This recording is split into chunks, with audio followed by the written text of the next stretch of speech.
ഇന്നത്തെ യാത്ര നമ്മൾ നാട്ടിലേക്കാണ് കേട്ടോ. നാട്ടിലേക്ക് പോണ വീഡിയോസ് ഇതിനു മുമ്പ് ഞാൻ പോസ്റ്റ് ചെയ്തിട്ടുണ്ട്. പക്ഷേ ഇത് അതിൽ നിന്നും കുറച്ചുകൂടെ വ്യത്യസ്തമായിട്ടുള്ളതാണ് കേട്ടോ. ഇവിടെ സ്പ്രിങ് ആയതുകൊണ്ട് തന്നെ നല്ല രസമാണ് കേട്ടോ ഈ ഒരു ടൈമിൽ ഇവിടെ നിൽക്കാൻ.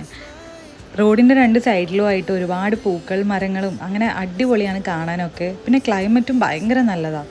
ഇത്രയും നല്ല ക്ലൈമറ്റിൽ നിന്ന് ചൂടിലേക്ക് പോകണമല്ലോ എന്ന് ആലോചിക്കുമ്പോൾ ഇച്ചിരി സങ്കടം ഉണ്ട് കേട്ടോ ഈ പ്രാവശ്യം. സാധാരണ ഞാൻ ഭയങ്കര ഹാപ്പി ആയിട്ടാണ് നാട്ടിലേക്ക് പോകാറ്.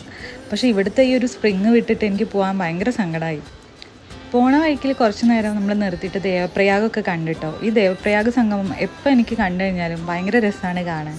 നല്ല ഭംഗിയാണ് അതിൻ്റെ കാഴ്ചകളൊക്കെ കാണാൻ.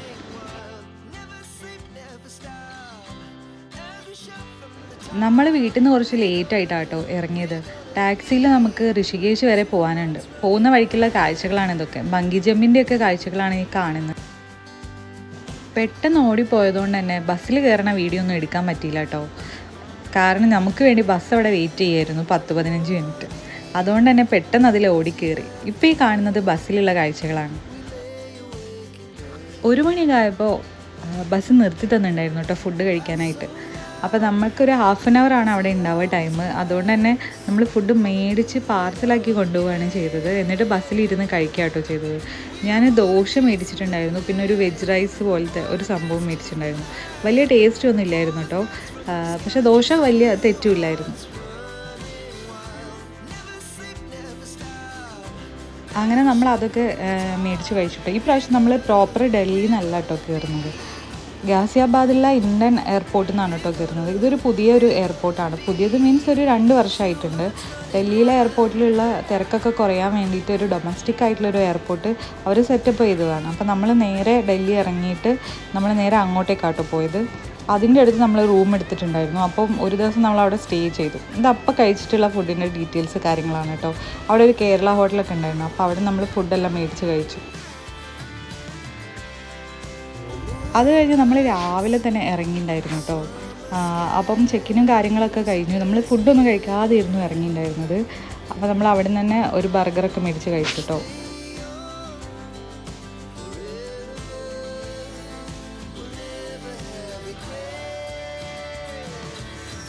പിന്നെ നമ്മൾ അവിടെ കുറച്ച് നേരം ഒരു വെയിറ്റിംഗ് ഉണ്ടായിരുന്നു കേട്ടോ. അങ്ങനെ കുറച്ച് നേരം അവിടെ വെയിറ്റൊക്കെ ചെയ്തു കഴിഞ്ഞപ്പോൾ തന്നെ നമ്മൾ ഉള്ളിലേക്ക് കിടക്കാനുള്ള പെർമിഷനൊക്കെ കിട്ടി കേട്ടോ.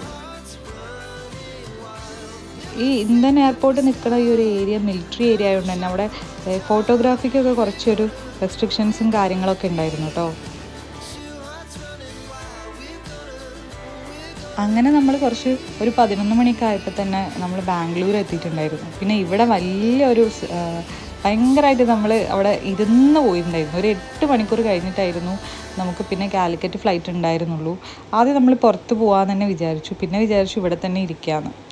അപ്പോൾ നമ്മൾ അവിടെ തന്നെ കുറേ നേരം ഇരുന്നു കേട്ടോ. പക്ഷെ അതൊരു വല്ലാത്ത ഇരുത്തായിപ്പോയി, വല്ലാത്തൊരു ഡിസിഷനും ആയിപ്പോയെന്ന് പിന്നെയാണ് മനസ്സിലായത്.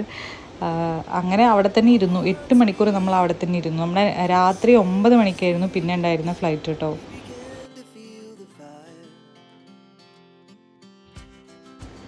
ഈ ഒരു 9 മണിയൊക്കെ വല്ലാത്തൊരു ലാഗായിരുന്നു. 9 മണി വരെ എന്ത് ചെയ്യുന്നുള്ളതായിരുന്നു. അങ്ങനെ എങ്ങനെയൊക്കെയോ ടൈം ഒപ്പിച്ചിട്ട് നമ്മൾ 9 മണി ആക്കി എടുത്തു കേട്ടോ. അന്ന് കുറേ ടൈം അവിടെ ഉള്ളതുകൊണ്ട് തന്നെ നമ്മൾ ഉച്ചക്കത്തെ ഫുഡ് രാവിലത്തെ ഫുഡൊക്കെ അവിടെ തന്നെയാണ് കേട്ടോ കഴിച്ചത്. രാവിലെ നമ്മൾ CTR കയറിയിട്ട് തന്നെയാണ് നമ്മൾ ഫുഡ് കഴിച്ചിട്ടുണ്ടായിരുന്നത്. അവിടുന്ന് നമ്മൾ ഇഡ്ഡലി വടയൊക്കെ ആയിരുന്നു കഴിച്ചത്. വലിയ കുഴപ്പമില്ലായിരുന്നു, നല്ല ടേസ്റ്റ് ആയിരുന്നു കേട്ടോ. ഞാൻ ഇവിടുന്ന് ആദ്യമായിട്ടാണ് ഫുഡ് കഴിച്ചത്. നമുക്ക് ബാംഗ്ലൂരിൽ ലേ ഓവർ ഉണ്ടെങ്കിലും ഇത്രയും അവേഴ്സൊക്കെ ലേ ഓവർ ആദ്യമായിട്ടായിരുന്നു കേട്ടോ. പിന്നെ ഒരു ഫിൽറ്റർ കോഫിയും കുടിച്ചിട്ടുണ്ടായിരുന്നു. പിന്നെയും കുറച്ച് നേരം അവിടെയൊക്കെ തിരിഞ്ഞു നടന്ന് കുറച്ച് ലൈവൊക്കെ ചെയ്ത് അങ്ങനെ ടൈം പോക്ക് തന്നെയായിരുന്നു കേട്ടോ ആ ഒരു ഡേ മൊത്തം. ഉച്ചയ്ക്കായപ്പോൾ നമ്മൾ CTR തന്നെയാണ് കേട്ടോ നമ്മുടെ ലഞ്ച് കഴിച്ചിട്ടുണ്ടായിരുന്നത്. ഒരു തമിഴ് സ്റ്റൈലിലുള്ളൊരു ലഞ്ചായിരുന്നു കഴിച്ചത്. പിന്നെ ഒരു 7 മണിയൊക്കെ ആയപ്പോൾ ഒരു 6 മണി ആയപ്പോൾ തന്നെ നമുക്ക് ഉള്ളിൽ കയറാനുള്ള പെർമിഷനൊക്കെ കിട്ടി കേട്ടോ. നമ്മൾ ചെക്ക് ഇൻ ചെയ്യുന്നതിന് 4 മണിക്കൂർ മുമ്പ് നമുക്ക് കയറാനായിട്ട് പറ്റും. അങ്ങനെ നമ്മൾ ഒരു 5 മണിയൊക്കെ ആയപ്പോൾ തന്നെ ഉള്ളിലേക്ക് കയറി. എനിക്ക് ഏറ്റവും ഇഷ്ടപ്പെട്ട ഇൻറ്റീരിയർ സ്ട്രക്ചറുള്ള എയർപോർട്ട് ഈ ബാംഗ്ലൂർ എയർപോർട്ട് തന്നെയാണ് കേട്ടോ. ബാക്കിയുള്ളതിനേക്കാളൊക്കെ കുറച്ചുകൂടി എനിക്ക് നല്ല ഭംഗിയായിട്ട് തോന്നിയിട്ടുള്ളത് ഈ ഒരു എയർപോർട്ടിലെ സ്ട്രക്ചർ കാര്യങ്ങളൊക്കെയാണ്. നമ്മൾ പെട്ടെന്ന് തന്നെ ഉള്ളിൽ കയറിയോണ്ട് തന്നെ അതിനുള്ളിലും ഒരുപാട് ടൈം ഉണ്ടായിരുന്നു കേട്ടോ. ചെക്കിനും കാര്യങ്ങളും ഒക്കെ ചെയ്ത് കഴിഞ്ഞിട്ടും ഒരുപാട് ടൈം ഉണ്ടായിരുന്നു. അങ്ങനെ കുറച്ച് നേരം അവിടെയൊക്കെ വായി നോക്കി വീഡിയോ ഒക്കെ എടുത്ത് നടന്നു.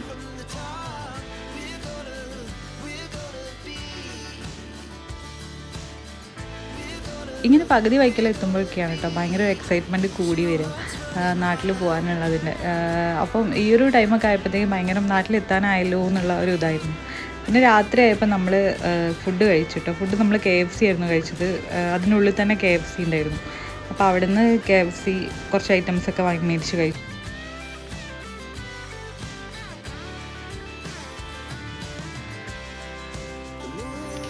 അങ്ങനെ പിന്നെയും കുറച്ച് തേരാപ്പാരയൊക്കെ നടന്നു കഴിഞ്ഞപ്പോൾ തന്നെ നമുക്ക് പോകാനുള്ള ടൈമായിട്ടോ. അവിടുത്തെ കാര്യങ്ങളൊക്കെ കാണാൻ നല്ല അടിപൊളിയാണ് കേട്ടോ. ഈ ബാംഗ്ലൂർ എയർപോർട്ടിൻ്റെ നല്ല രസമുണ്ടായിരുന്നു ആനേനെയൊക്കെ ഇങ്ങനെ ഉണ്ടാക്കി വെച്ചത്. അപ്പോൾ അതൊക്കെ കുറച്ച് നേരം കണ്ട് നടന്നു. പിന്നെ പെട്ടെന്ന് ടൈമായിട്ടോ. കറക്റ്റ് ടൈമിന് തന്നെ വന്നിട്ടുണ്ടായിരുന്നു. അവർ ലാഗില്ലായിരുന്നു, നമ്മൾ കുറച്ച് നേരത്തെ എത്തിയിട്ടുള്ള ഇഷ്യൂ മാത്രമേ ഉണ്ടായിരുന്നുള്ളൂ.